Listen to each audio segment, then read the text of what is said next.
The first step towards achieving your dreams is having the right coach.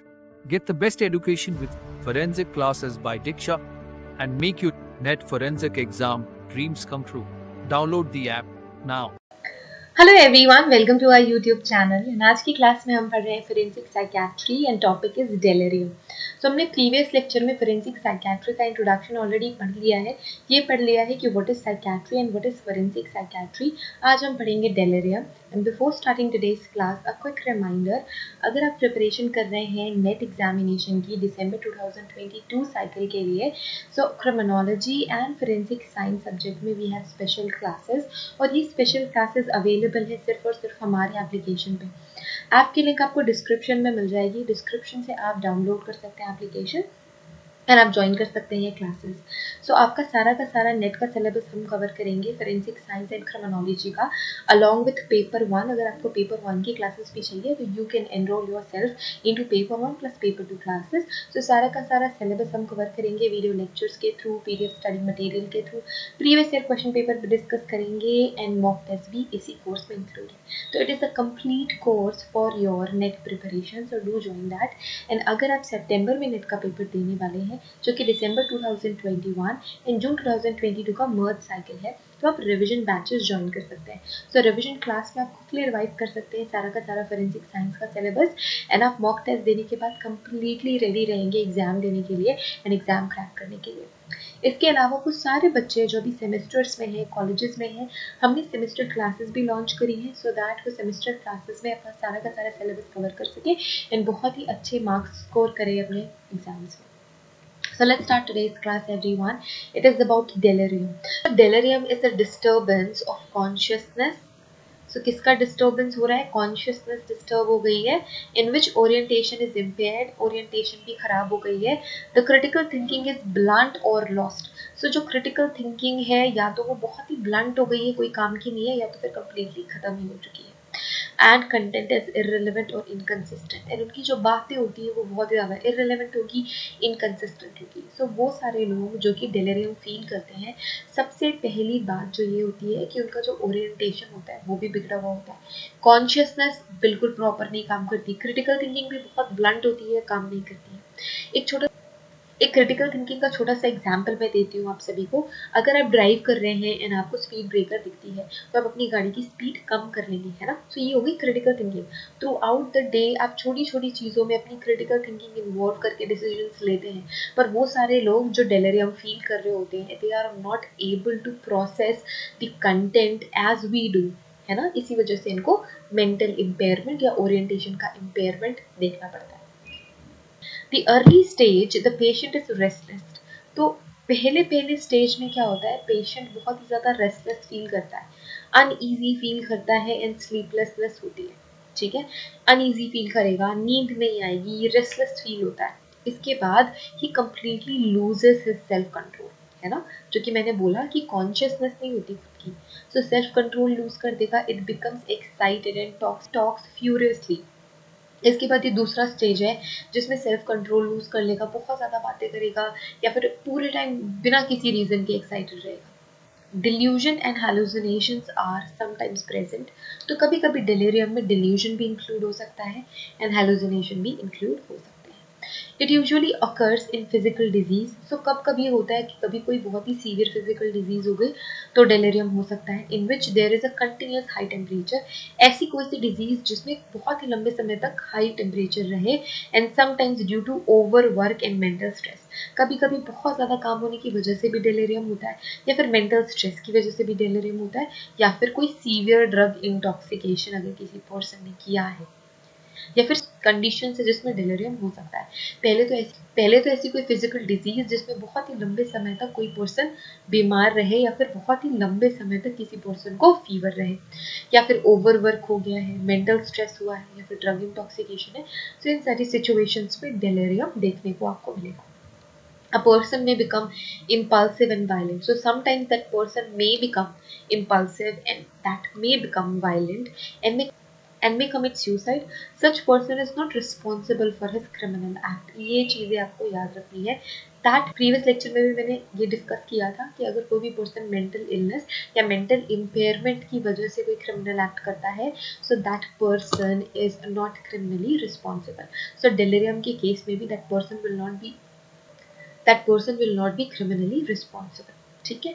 अब ये जो word है delirium, वो ओरिजिनेट कैसे हुआ, इस टर्म का ओरिजिन हमको देखना है. सो जो डेलेरियम वर्ड है वो लैटिन वर्ड से ओरिजिनेट हुआ है. सो लैटिन वर्ड है डेलेरेयर, which means to go out of the furrow that is deviated from straight line. So अगर कोई person straight line, for example हम सब नॉर्मल एबी नॉर्मल बिहेव कर रहे हैं, सो ये एक स्ट्रेट लाइन है. अगर वो पर्सन इस स्ट्रेट लाइन से डेविएट हो जाता है एंड कुछ sign and symptoms particularly show करता है, तब हम ये डिसाइड करते हैं कि इस पर्सन को डेलेरियम हो रहा है या नहीं हो रहा है. ठीक है. Delirium is a severe neuropsychiatric disorder. क्या है डेलेरियम? एक न्यूरोसाइकेट्रिक डिसऑर्डर है. न्यूरोसाइकेट्रिक डिसऑर्डर मतलब क्या? It is something to do with your nervous system, है ना. ये आपके नर्वस सिस्टम से कहीं ना कहीं रिलेटेड है and it is neuropsychiatric syndrome. मतलब आपके नर्वस सिस्टम के प्रॉपर प्रोसेसिंग ना करने की वजह से ही जो कॉन्शियसनेस है वो इम्पेयर हो गई है and it is characterised by acute onset defects on attention properly person नहीं देता है आप पे. अगर मुझे डेलिरियम हो रहा है, तो अगर आप जो भी बोल रहे हो मैं ध्यान से नहीं सुनूंगी, मैं आपको अटेंशन बिल्कुल भी नहीं दूंगी, क्योंकि मेरा दिमाग तो कहीं और चल रहा है.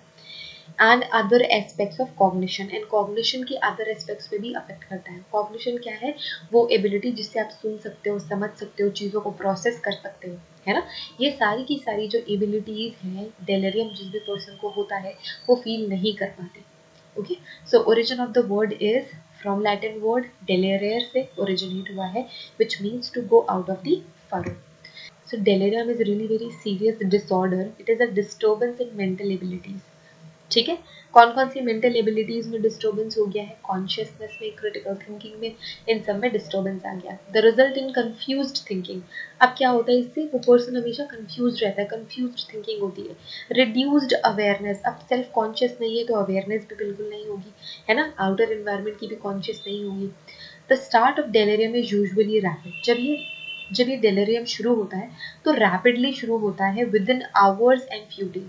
सो कुछ घंटों या कुछ दिनों में डेलेरियम शुरू हो सकता है. Delirium can often be traced to one and more contributing factors. जो डेलेरियम है it may depend on multiple factors.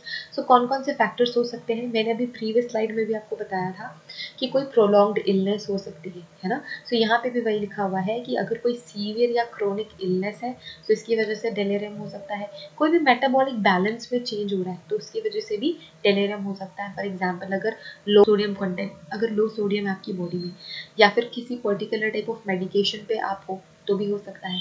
अगर कोई सीवियर इन्फेक्शन है, कोई सर्जरी हुई है, या फिर अल्कोहल ड्रग का इंटॉक्सिकेशन है, या फिर कोई विड्रॉल इफेक्ट्स आ रहे हैं, विड्रॉल सिम्टम्स आ रहे हैं, तो भी डेलेरियम आपको देखने को मिलेगा.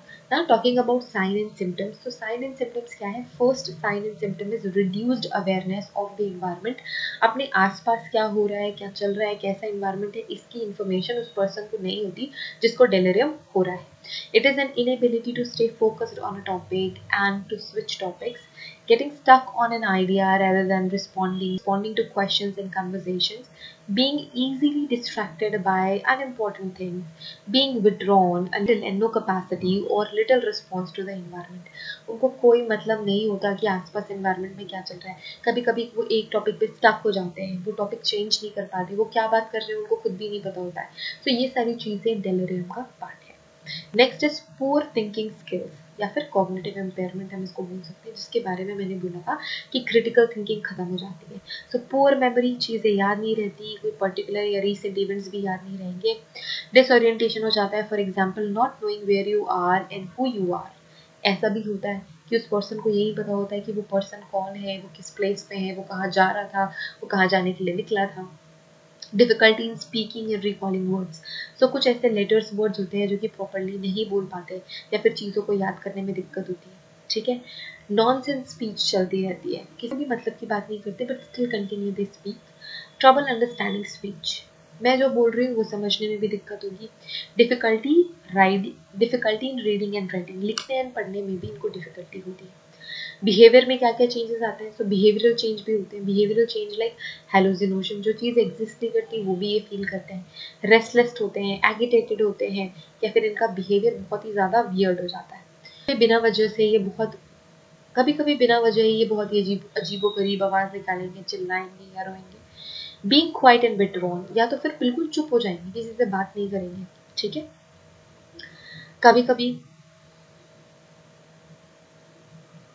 पूरे पूरे टाइम सैड रहेंगे, कुछ काम नहीं करेंगे, बिल्कुल पड़े हुए रहेंगे।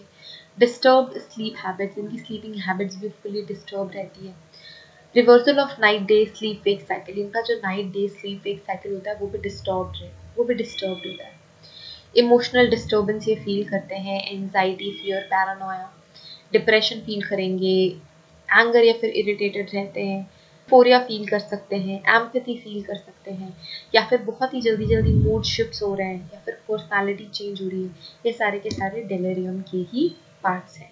We have mainly 3 types of delirium, 3 important types of delirium होता है। एक होता है हाइपर एक्टिव डेलेरियम, एक होता है हाइपो एक्टिव डेलेरियम, एक होता है मिक्स्ड डेलेरियम। सो हाइपर एक्टिव डेलेरियम मतलब सब कुछ ज़्यादा से ज़्यादा होगा, एवरीथिंग इज एक्सट्रीम, ठीक है। सो एक्सट्रीम रेस्टलेस होगी, एक्सट्रीम मूड चेंजेस होते हैं, एक्सट्रीम हेलुसिनेशन होता है ना। तो ये सारा कुछ एक्सट्रीम होता है, it comes under hyperactive delirium, ठीक है। हाइपो एक्टिव डेलेरियम क्या होता है, सारा कुछ बहुत लो है, सैड रहेंगे, ज़्यादा सोएंगे, ज़्यादा किसी से बात नहीं करेंगे, इनएक्टिविटी होती है, किसी भी तरीके की फिजिकल मेंटल एक्टिविटी नहीं करते, पूरे टाइम नींद आती रहती है, या फिर सिर्फ और सिर्फ लेटे रहते हैं, कुछ और काम नहीं करते, बहुत डाउन। सो ये होता है हाइपो एक्टिव डेलेरियम। एक होता है मिक्स्ड डेलेरियम, जो कि ना तो हाइपर एक्टिव होता है ना तो हाइपो एक्टिव होता है। So hypo means low, hyper means extra. So इसके जो बीच बीच का डेलेरियम हो गया, that is mixed delirium, which shows mixed sign and symptoms of hyperactive and hypoactive delirium. Delirium discuss कर लिया. We have 3 types of delirium: hyperactive delirium, hypoactive delirium and mixed delirium. We have some signs and symptoms, जिसमें 3-4 चीज़ें बहुत important है, जैसे कि reduced awareness of environment, poor thinking capacity, behavioral changes, emotional disturbance, and yes characteristic features भी हमने देख लिए, ओरिजिन ऑफ वर्ड भी देख लिया, लैटिन ओरिजिन है, एंड डेलिरियम ऑलरेडी डिस्कस कर लिया है। So thank you so much everyone for watching this video. Have a great day ahead and take care of yourselves. If you want to join any of our classes, you can join our classes in our app. If you have any question, query and doubt, you can contact us through WhatsApp support number which is given in the description box. See you guys in the next video. Bye.